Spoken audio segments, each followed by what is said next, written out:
हमारे जगन्नाथपुरी में जैसे वृंदावन में हमारे श्रीनाथ जी के अष्ट सखा हैं, ऐसी जगन्नाथपुरी में श्री जगन्नाथ महाप्रभु के भी पंच सखा है, 5 सखा, और उनके एक सखा हुए श्री बलराम दास जी। उनका कार्य था वो रोज श्री जगन्नाथ महाप्रभु के सामने बैठ करके पद गाते थे, पद सुनाते थे। एक बात तो निश्चित है, ठाकुर जी को गायन बहुत प्रिय है,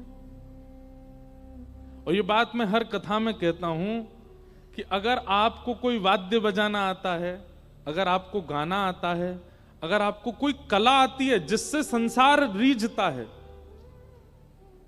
उस कला का अगर आपने प्रयोग ठाकुर जी के सन्मुख कर दिया, किसी लोक रंजन के लिए नहीं, किसी व्यक्ति विशेष को रिझाने के लिए नहीं, उस कला का प्रयोग अगर ठाकुर जी को रिझाने के लिए कर दिया, तो एक नाम जापक से पहले ठाकुर जी आपको मिल जाएंगे, एक तपस्वी से पहले आपको मिल जाएंगे। लेकिन क्षमा प्रार्थी कान पकड़ के, अगर किसी को कोई कला नहीं आती है, वैसे एक बात और कह दें, संसार में एक व्यक्ति भी ऐसा नहीं जिसको कोई कला ना आती हो, वो ढूंढ ना पा रहा हो बात अलग है, हर किसी को एक कला आती है।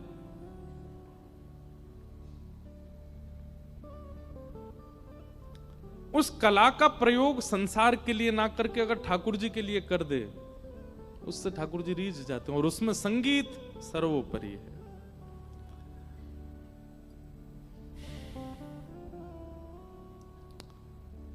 आपका गायन ठाकुर जी के लिए हो। परसों तरसों हम रात में यहाँ कीर्तिदान जी आए थे, उसके बाद हम लोग रात में बैठे, फिर गायन हुआ, तो हमको बोले आप भी कुछ सुनाओ महाराज जी। हमने अपने जीवन में पहली बार, वैसे तो गाता रहता हूं ऐसे चलते फिरते, पर माइक पे पहली बार गजल गाई, और जब गजल गाई तो सब सुनते रह गए। वो बोले कि आप महाराज जी गाते तो हो। मैं सत्य बता रहा हूं, मैंने जीवन में पहली बार माइक पे कोई गजल गाई होगी। लेकिन मन में आया कि इतना क्यों भाया सबको वो स्वर, क्योंकि आज तक वो स्वर अमनिया था, उससे केवल ठाकुर जी भोग लगा रहे थे, और वही स्वर जब जगत के प्रसाद के लिए प्रस्तुत किया गया तो सबको भाने लगा, सबको अच्छा लगने लगा। ऐसे हम कभी फिल्मी गीत भी गुनगुनाते हैं ना, तो बढ़िया लगता है खूब सुनने वालों को। क्यों? क्योंकि ये वाणी अमनिया है, ये संसार के प्रयोग में जाती कम है, ये ठाकुर जी की भोग में ही रहती है। कभी कभी जब संसार के भाव में जाती है तो फिर उसका स्वाद अलग ही लगता है। हम खुद ही पढ़ाई कर रहे हैं, पर ये एक बात बता रहे हैं आपको कि गुण का प्रयोग यदि ठाकुर जी की सेवा में ही अधिक होता है ना, तो वो गुण भोग की भांति प्रस्तुत होता है, फिर वो जिसके सामने जाएगा उसका कल्याण ही करेगा। तो श्री बलराम दास जी ठाकुर जी के सामने संगीत की सेवा करते थे, जगन्नाथ महाप्रभु को रिझाते थे।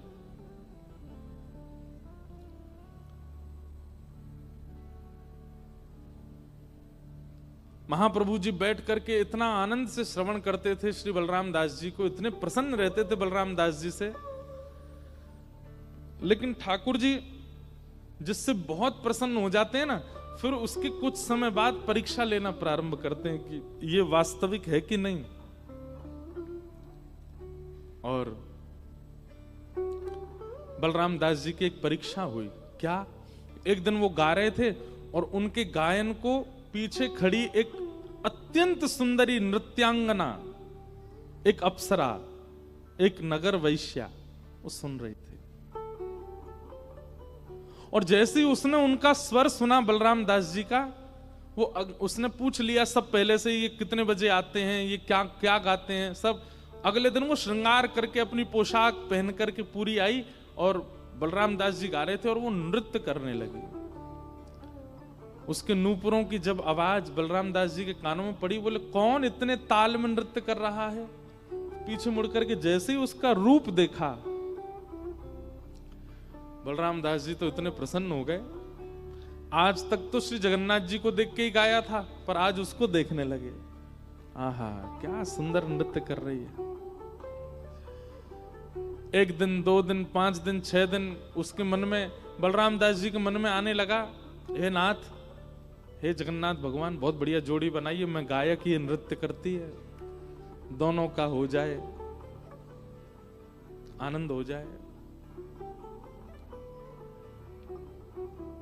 रोज गाते।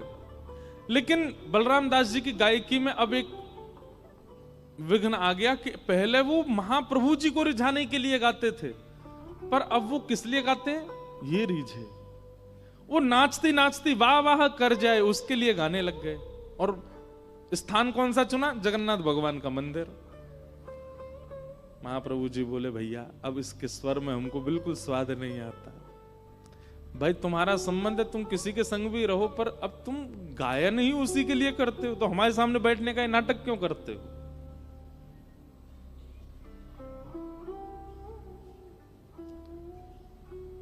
कितना ठाकुर जी को कभी कभी कितना कष्ट देते हैं ना हम लोग।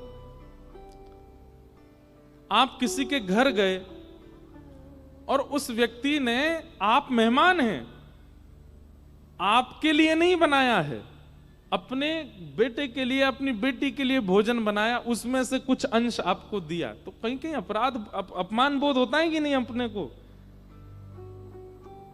मानिए चाय बनी, आप मेहमान हैं और चाय लेकर के आई, अपने पति को दी, ठीक है, लेकिन तुरंत आपको खाली गिलास दिया और खाली गिलास देकर के पति के प्याले में से थोड़ी सी आपके में कर दी, बोले लो पी लो, हाँ लो तुम पियो। कितना अपमान लगेगा भाई कि हम मेहमान हैं, हमको उसके गिलास में, अरे ऐसा क्या हो गया भाई? मेहमान को पहले प्रस्तुत किया जाता है, जिसके लिए सामग्री अर्पित की जाती है। ठाकुर जी को हम कितना कष्ट देते हैं। हम 56 भोग पधराते हैं ठाकुर जी के आगे, पर 56 भोग में सामग्री वो होती हैं जो चाचा जी को प्रिय है, जो पत्नी को प्रिय है, जो बेटी को प्रिय है, जो बेटा को प्रिय है। ठाकुर जी को बर्गर, पास्ता, पिज्जा भी लगा दिया है भोग में, और हम दूर खड़े, जब आरती हो रही है तो बच्चों के मुंह में पानी आ रहा, कब ये उठे हम खावे। ठाकुर जी कह रहे मेरे को तो केवल बहाना मात्र बना लिया है कि इनके सामने धरना है, बनाया तो उसके लिए है। कितना कष्ट देते हैं हम ठाकुर जी को। इसलिए ठाकुर जी रहते ही नहीं है ऐसे स्थान पर, चले जाते हैं। बच्चे वो पाएं जो ठाकुर जी को प्रिय है, परिवार के लोगों को वो मिले जो ठाकुर जी को प्रिय है। नहीं रहता। यहां पर श्री बलराम दास जी को सेवा मिली है ठाकुर जी के सामने, सेवा गायन करने की, और इतने वर्ष बीत गए ठाकुर जी के आगे आगे गाते गाते, फिर भी उनकी स्वेच्छा प्रकट हो गई कि अब वो ठाकुर जी की जगह उस वैश्या को रिझाने के लिए गाते हैं, और वो भी ठाकुर जी के सामने, वो भी लाइट जला के। ठाकुर जी के सामने ही कर रहे हो, तो दंड भी फिर वैसा ही मिलेगा। ठाकुर जी के सामने जब आप कुछ अनीत कृत्य करते हो, उनके संरक्षण में रह करके कुछ करते हैं ना, तो फिर ठाकुर जी करने देते हैं और जितना हो सके व्यवस्थित होने देते हैं, अंत में पकड़ते हैं फिर। तो बलराम दास जी जैसा जैसा चाह रहे थे वैसा वैसा सब हो रहा था। रोज गाना चाहते, वो रोज आ जाती। गाने के बाद उनका मन होता इससे बैठ के थोड़ी बात करूं, तो वो बाहर प्रतीक्षा करती हुई मिलती, उससे बैठ के बात करते, कभी भोजन करते, कभी संग घूमने जाते। नाम था, वो वैश्या थी, नगर वैश्या थी। अब तो बलराम दास जी का ये रूप हो गया कि अब वो आती थी तभी स्वयं आते थे, वो जाती थी तो खुद का भी मन जगन्नाथ जी के सामने लगता नहीं था। जैसे ही वो गई तो फिर उनको रोता था, अपने सब पत्र पुष्प सब इकट्ठे करते और ये भी चलते बनते।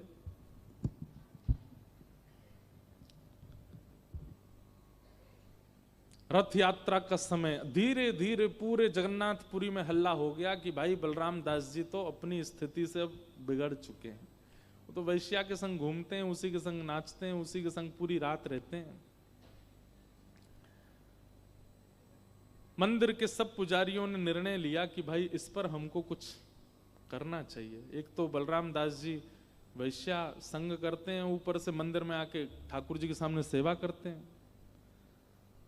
तो सब ने मिलकर के निर्णय किया कि इस बार की रथ यात्रा में इनको सेवा नहीं करने देंगे हम। महाप्रभु जी रथ पर विराजमान होते हैं तो सबसे पहले बलराम दास जी का पद गाया जाता है, बलराम दास जी का गायन होता, उसके बाद रथ खिंचता है। इतना बड़ा सौभाग्य था बलराम दास जी का कि रथ में विराजमान ठाकुर जी की पहली सेवा बलराम दास करेंगे, फिर रथ चलेगा। लेकिन आज पुजारियों ने कहा इनको सेवा हम नहीं करने देंगे।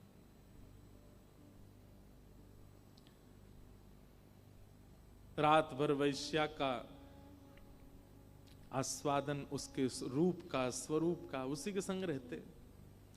लेकिन एक बात बंधुओं, भगवान गीता में कहते हैं ना, नमे भक्त्या प्रणश्यति, मैं अपने भक्त का पता नहीं क्यों एक बार मेरे सामने आ जाता है ना, एक बार मेरे चरण पकड़ लेता है, उसके बाद में अगर वो बिगड़ता भी है तो भी मैं उसका पतन नहीं होने देता।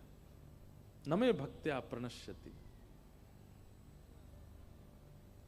आप एक बार ठाकुर जी के सन्मुख हो चुके हैं, हम एक बात आपको दावे से मंच से कह रहे हैं, आप एक बार ठाकुर जी के सन्मुख हो चुके हो और उसके बाद यदि आपसे कोई अपराध बन जाता है और एक दिन आने पर आपको अपराध बोध होने लगता है कि मैंने ये अपराध किया, मैंने वैष्णव अपराध किया, या मैंने सेवा में अपराध किया, मैंने एकादशी अपराध किया, या मैंने ठाकुर जी के सन्मुख किसी के साथ छल किया, कपट किया, और आप ठाकुर जी के सामने उसको स्वीकार कर लेते हैं ना कि नाथ मुझसे ये अपराध हो गया, अब नहीं करूंगा। आप अब नहीं करूंगा बोलते हैं, आधे में ही ठाकुर जी क्षमा कर देते हैं। तू स्वीकार कर रहा है ना, बस। व्यक्ति अपने अपराध का स्वीकारीकरण ठाकुर जी के सामने करे या जिससे अपराध किया उसके सामने करे, ठाकुर जी को उसी में ही प्रसन्नता हो जाती है। ये सबसे बड़ा प्रायश्चित बताते हैं ठाकुर जी। पर प्रायश्चित कुछ ही पापों का होता है, कई पापों का प्रायश्चित नहीं होता, उसका तो फिर दंड ही मिलता है। कई पाप ऐसे हैं, किसी के बालक के साथ में दुर्व्यवहार करना, किसी स्त्री के साथ दुर्व्यवहार करना, कुकाम कुकर्म करना, उन सब का तो फिर दंड ही मिलेगा। उसके लिए आप कहो सॉरी गलती हो गई, नहीं चलेगा काम। पर कई अपराध ऐसे हैं जहां पर आपने थोड़ा छल किया है, किसी का धन लिया है, किसी के साथ किसी के बारे में कुछ गलत अफवाह फैलाई है, किसी का हृदय दुखाया है, ऐसे कुछ जो अपराध क्षमा युक्त हैं, उनमें या तो ठाकुर जी के आगे या उस व्यक्ति से आप अपने अपराध को मान करके क्षमा मांग लेते हैं तो ठाकुर जी आपको क्षमा कर देते हैं। उसी समय वो चैप्टर क्लोज कर देते हैं ठाकुर जी, बस अब ये दोबारा खुले ना, ये जिम्मेवारी आपकी, वो दोबारा हो ना मुझसे। आज सुबह सुबह जैसे ही डुमडुमियां बज रही थी, पूरे नगर में जय जगन्नाथ उद्घोष हो रहा था। महाप्रभु जगन्नाथ अपने अहे नील शैल प्रवनमतावरण प्रवनमतावरण मुआरत नलिनी बनकुकर दलन आहे नील शैल।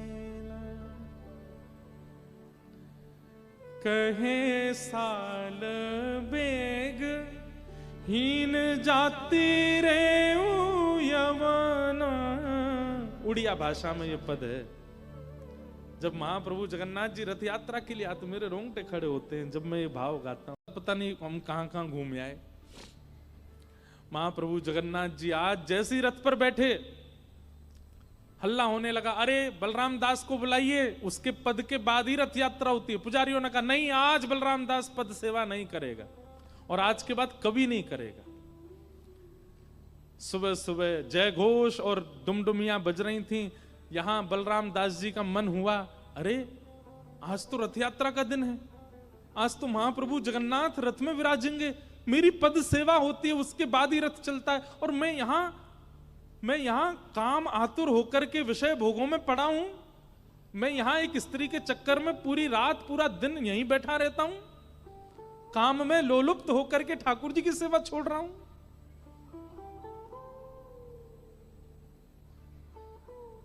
तुरंत स्नान करके रोते बिलखते जा रहे हैं, नाथ मुझे क्षमा कर दो, मैं क्यों नहीं समझ पाया कि मेरा जीवन तो आपकी सेवा के लिए, मैंने क्यों किसी और को अर्पित किया।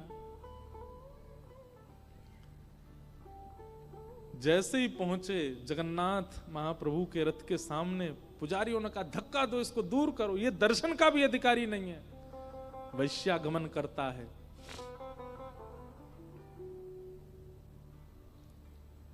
बलराम दास जी को एक झांकी भी नहीं देखने दी महाप्रभु जी की, दूर कर दिया। मुझे देखने तो दो, मैं सेवा नहीं करूंगा, दर्शन तो करने दो मेरे महाप्रभु का। बोले तू उसका भी अधिकारी नहीं है, जा उसी के दर्शन कर जिसके पास रहता है।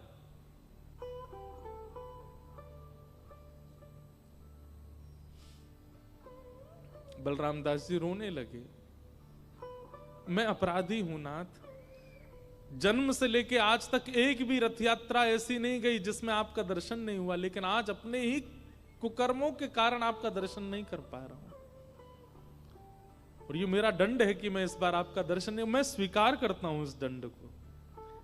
और बलराम दास जी चले गए वहां से, समुद्र के तट पर जाकर के रोने लगे, और बार बार मानो समुद्र सागर से कह रहे हैं कि एक ऐसी लहर लाइए, मुझे ले जाइए, मैं जीवित नहीं रहना चाहता। लेकिन क्या करें, तभी मन में आया अपनी सेवा तो मैं कहीं से भी अर्पित कर सकता हूं, जरूरी क्या रथ के आगे बैठूं। तभी एक बालू का, समुद्र की बालू का रथ बनाया, और उस बालूका के रथ में 2 गोल गोल लड्डू एक के ऊपर एक धर दिए, जगन्नाथ जी बन गए रथ के अंदर विराजमान करके, और 2 ऐसे गोल गोल नेत्र पधरा दिए और बैठ गए सामने हाथ जोड़ करके। बलराम दास जी अपनी नित्य की, हर साल की जो उनकी सेवा है वही करने लगे। जैसे ही सेवा प्रारंभ की बलराम दास जी ने गायन करने की, महाप्रभु जगन्नाथ जी का रथ चल पड़ा था, फिर वही हुआ, रुक गए जगन्नाथ जी। लोग खींच खींच करके हार गए, लेकिन महाप्रभु जी का रथ बढ़ा नहीं आगे। सबने दंडवत किया, बोले जय जय, आज क्या हुआ, आज आपका रथ क्यों रुक गया है? अरे हमारे यात्रा का नियम है कि जब तक बलराम दास संगीत सेवा कर नहीं देता तब तक हमारा रथ आगे नहीं बढ़ता। अरे प्रभु, आज तो उसको हमने सेवा से हटा दिया, वो वैश्यागमन करता है, उसका आचरण अच्छा नहीं है, निकाल दिया हमने, आज बलराम दास सेवा नहीं करेगा, आज आपकी रथ यात्रा ऐसे ही होगी। ठाकुर जी बोले पर सेवा तो मेरी हो रही है, बलराम दास तो पद गा रहा है और मैं सुन रहा हूं।